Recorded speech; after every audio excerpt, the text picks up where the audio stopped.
Shalom Yashrala. Brother Malak back with a biblical lesson. This one is dubbed The Inner Antagonist. The Inner Antagonist. Because when you open up these scrolls and dive through them, you realize that there's a protagonist and an antagonist at every level. You have the righteous, you have the wicked. You have Yahushai, you have Hasatan. You have Edom, and you have Israel. And then you have the spirit, and then you have the flesh. So there's a tug of war on every level. Every level, there's a tug of war. Revelations 22:14. It says, "Blessed are they that do his commandments, that they may have right to the tree of life." What is the tree of life? The tree of life is immortality. Immortality. Blessed are they that do his commandments, that they may have right to the tree of life and may enter in through the gates into the city. Now here's the flesh. It says, "For without," so those that's not making it into the city, the holy city, the kingdom of heaven, a kingdom ruled by Yahushai HaMashiach and the Israelites. The whole chapter of Daniel 7 informs you on that. Romans 9 informs you on that. Precept upon precept, line upon line. Here a little, there a little. Revelations 22:14. "Blessed are they that do his commandments, that they may have right to the tree of life." You'll figure out the commandments and laws when you go back into the Torah, Leviticus, Deuteronomy, Numbers, etc. It says, "For without," verse 15 of chapter 22, "for without are dogs and sorcerers." These are deeds of the flesh. This is that inner antagonist. Dogs, sorcerers, homemongers, murderers, idolaters, and whosoever loves and makes a lie. That's that inner flesh. That's that inner antagonist, rather, but the flesh. And this is what ultimately everyone must face and fight on their day-to-day journey.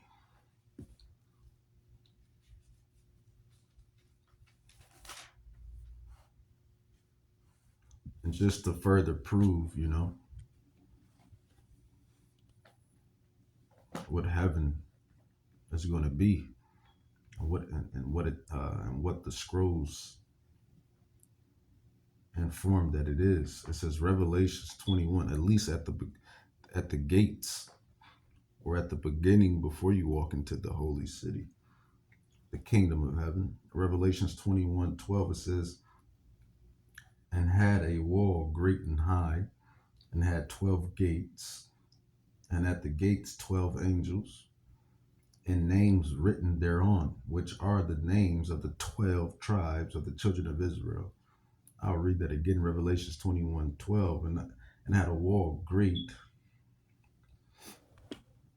and had 12 gates, and had Salak, and at the gates 12 angels, and names written thereon, which are the names of the 12 tribes of the children of Israel." 12 gates, 12 angels, 12 tribes. How about that? Revelation 7:4 says, "And I heard the number of them which were sealed, and there were sealed 144,000 of all the tribes." We just established that there are 12 tribes So there's going to be 144,000 out of all of the 12 tribes of the children of Israel.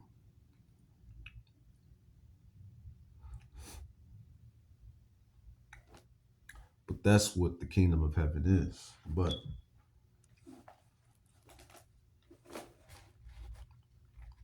I kind of digressed a little bit. Back to the subject at hand. So the inner antagonist, that flesh, that thing within us that just makes us always fall short of the glory of God. Matthew 7, verse 13, it says, "Enter ye at the straight gate, for wide is the gate, and broad is the way that leadeth to destruction." Yes, exactly. Wide is the gate that leads to destruction.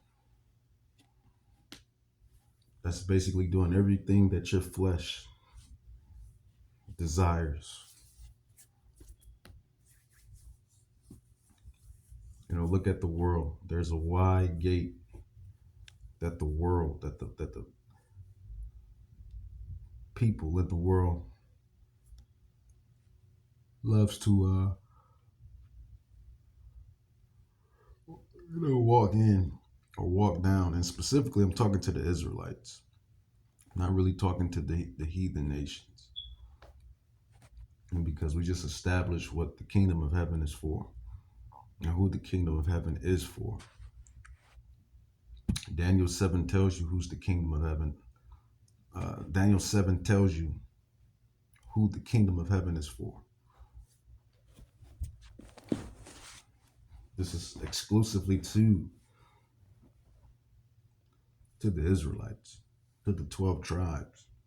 "Enter ye at the straight gate, for wide is the gate and broad is the way that leads to destruction." Yes, when you go off and when you go following these other nations, when you go not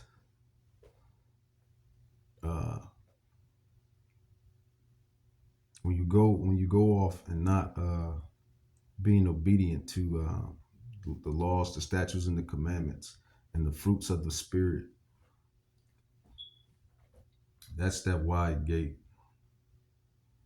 "Enter ye at the straight gate, for wide is the gate and broad is the way that leads to destruction, and many there be which go and thereat, and many there be which go in thereat." Matthew 7:14, "Because straight is the gate and narrow is the way which leadeth unto life, and few be there to find it." So that narrow walk, which is abiding in your spirit, which is keeping the law, statutes, and commandments of Yahweh,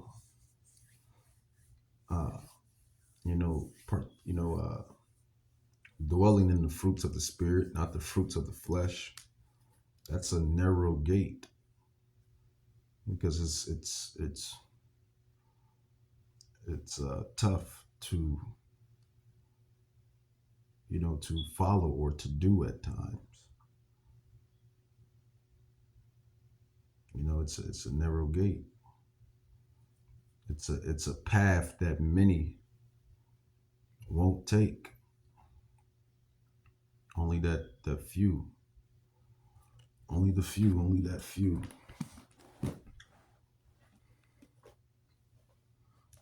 Matthew 7:13 and 14. Again, it says, "Enter ye at the straight gate, for wide is the gate and broad is the way that leadeth to destruction, and many be there, Salak, and many there be which go in thereat."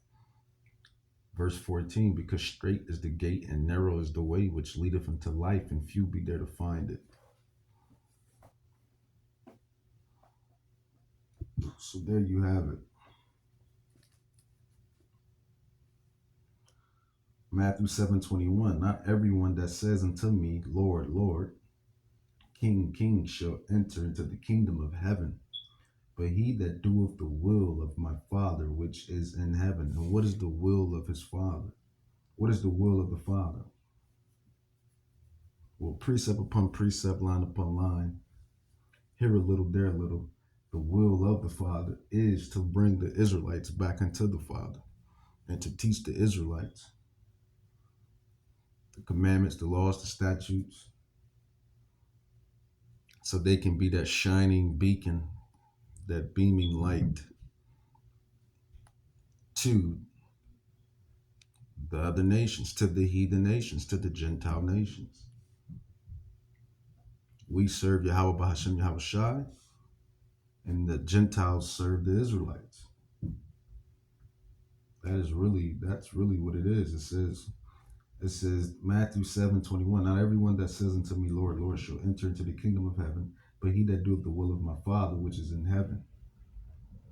You know, many will say to me in that day, Lord, Lord, have we not prophesied in thy name, and in thy name have cast out devils, and in thy name done many wonderful works?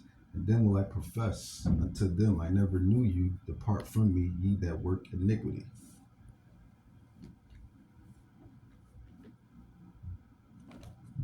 Yahweh Shah told you, I come to do my Father's business.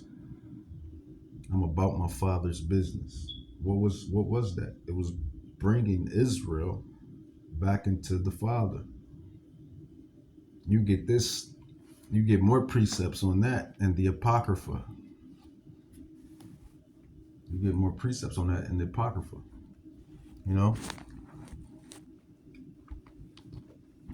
you were made to bring back the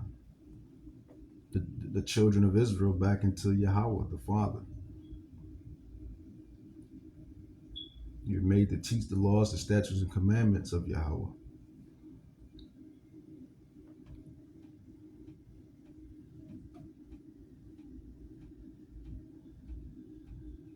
Faith, fruits of the Spirit.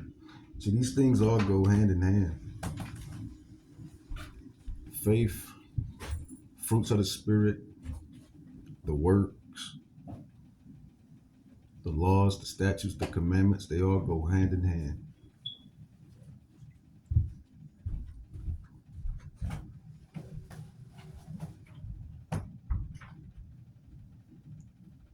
They all go hand in hand. But that inner antagonist, what is the inner antagonist? The inner antagonist is this flesh. That's the inner antagonist. Not only is it a problem for the Israelites, the holy people, the chosen people, but it's a problem for the heathen, for the Gentile nations as well.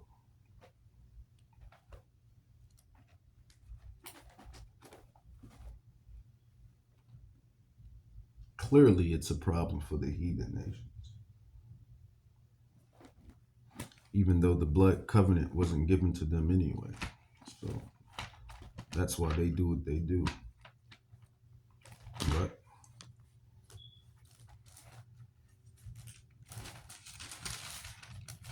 in Yahweh's kingdom, they're gonna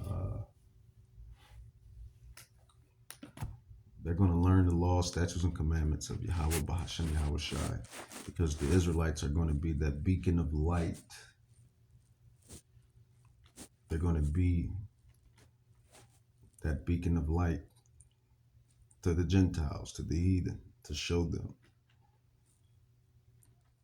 Galatians 5, verse 16. Remember, the topic is the inner antagonist. That inner antagonist is this flesh. This I say then, walk in the spirit, and you shall not fulfill the lust of the flesh. For the flesh lusts against the spirit, and the spirit against the flesh. And these are contrary the one to the other, so that you cannot do the things that you would. But if you lead or be led of the Spirit, you are not under the law of the flesh, the law of sinning. You know, you're not under the law, that law of the law of the flesh. This is now the works of the flesh are manifest, which are these: adultery, fornication, uncleanness, lack of covetousness, idolatry, witchcraft, hatred, variance, emulations, wrath, strife, seditions, heresies, envyings, murders, drunkenness, revelings, and such like, of the which I tell you before, as I have also told you in the time past, that they which do such things shall not inherit the kingdom of Yahweh, the kingdom of God. You Israelites.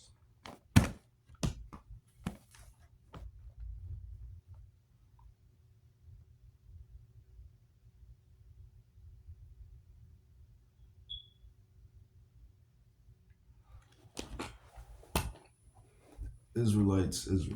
It says, but what should you be doing? It says, verse 22 of Galatians 5, but the fruit of the Spirit is love, joy, peace, long suffering, gentleness, goodness, faith, meekness, temperance. Against such there is no law.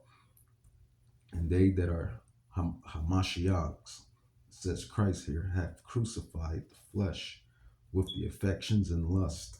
If we live in the Spirit, let us also walk in the Spirit. Let us not be desirous of vain glory, provoking one another, envying one another.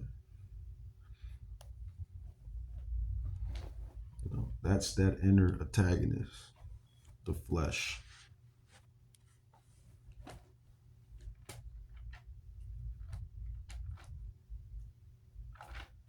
That's Galatians 5. Let's go with, let's get another precept. Do I want to get another precept?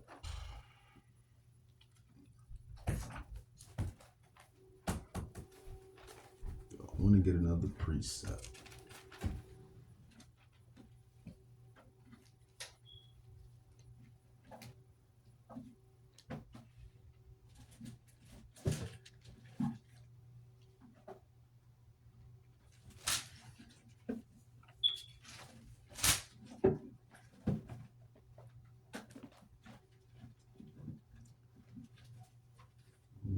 Bear with me, Yashra.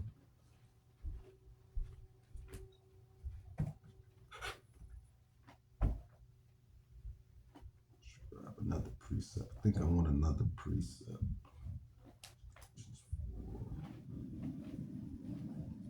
Galatians 5. Corinthians. Yeah, so the flesh is that inner antagonist. It's that inner antagonist.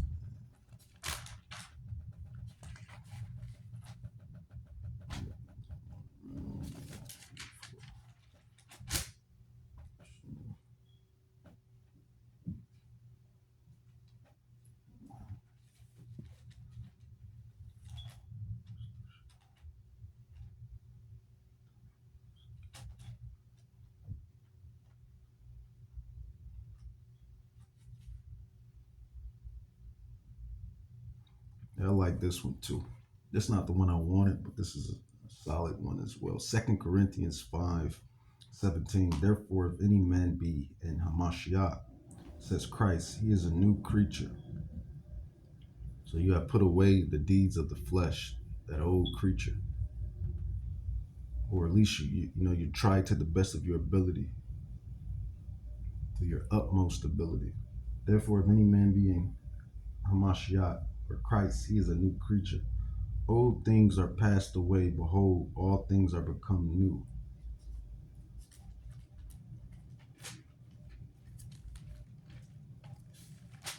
That inner antagonist, the inner antagonist, fighting it off on your daily walk. Road to the kingdom.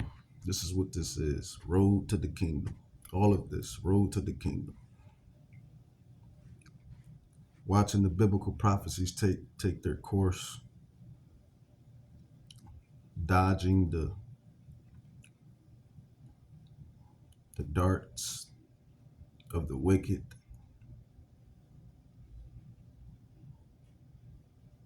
and basically road to the kingdom.